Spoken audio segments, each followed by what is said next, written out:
Di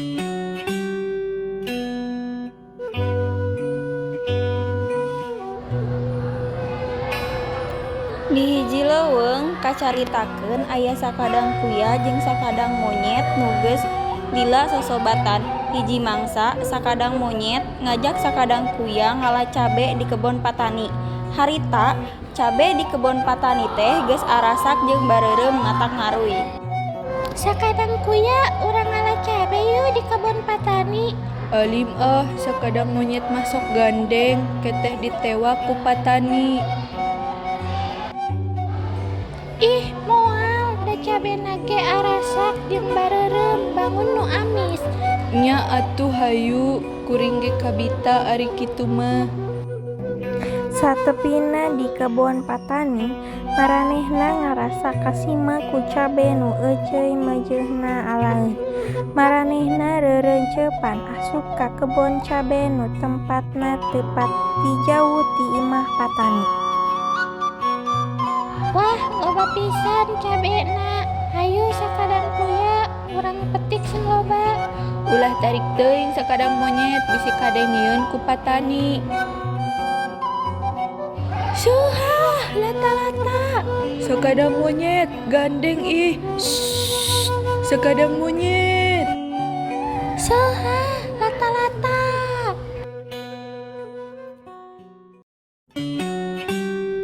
Di tukangan imahna patani keur melak binih kembang. Sabot kitu manehna ngadenge aya sora haliwu ti kebon cabena. Patani geus curigaeun pasti aya nu maok cabena. Asa aya suara ti kebun cabe kuring, buah-buah aya nu rek ngabangsat. Pangkawarah. Barang nepi ka kebon patani ambek lantaran ningali cabena keur dipetikan ku sakadang kuya jeung sakadang monyet.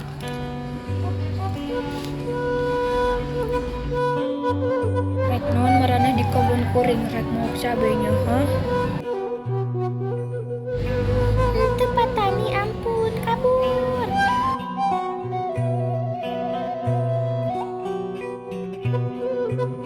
Bakat kusieun sakadang monyet lumpat satarikna ninggalkeun sakadang kuya nu leumpangna boyot.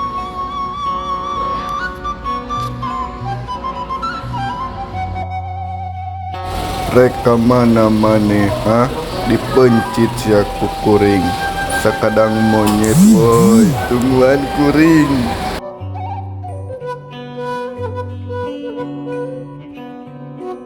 Gancang carita sakadang kuya dikurung ku patani pikeun dipencit isuk-isukna.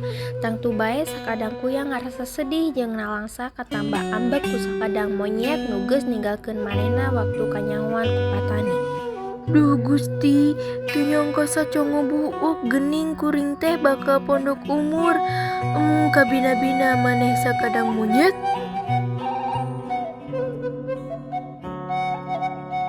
Keur kitu datang sakadang monyet. Si sakadang kuya boga ide pikeun ngabobodoh sakadang monyet nu geus talenges ninggalkeun manehna.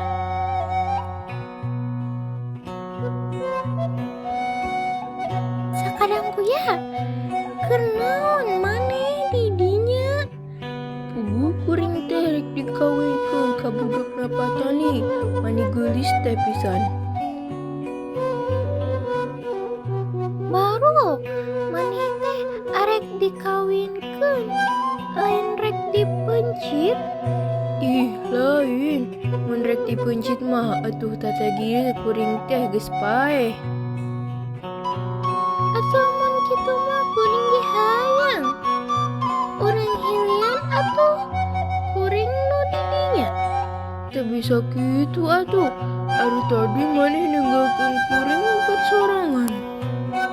Nyahampura atuh, da kuring teh leuwas jadi webo. Matak ayeuna disusul ka dieu ge. Nya sok atuh ari kitu mah diampura. Ngan sameme maneh asup ka dieu maneh kudu nganterkeun heula kuring ka si Silwi. Sakadang monyet tuluy nganterkeun sakadang kuya ka sisi leuwih. Sanggeus kitu sakadang kuya ngarasa regreg lantaran geus bebas tina kurungan. Sedengkeun sakadang monyet balik deui ka imana Patani.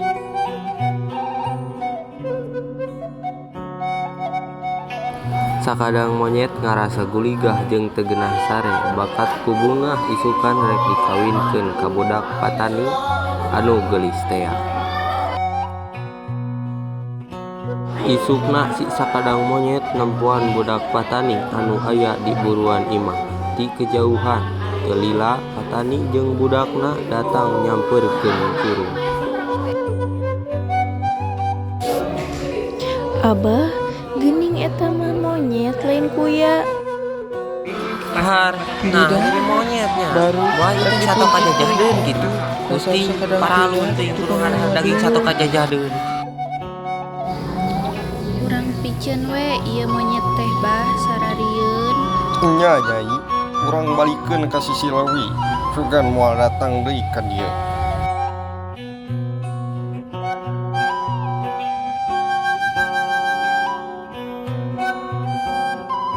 Akhirna mah si sakadang monyet teh dibuang ka sisi leuwih. Si sakadang monyet oge rumasa naon sababna sakadang kuya ngabohong ka maneh. Lantaran manehna geus ninggalkeun sakadang kuya dina kaayaan. Di leuwih sakadang monyet panggih jeung sakadang kuya. Maranehna tuluy silih hampura lantaran pada boga salah. Maranehna hirup akur sauyunan deui.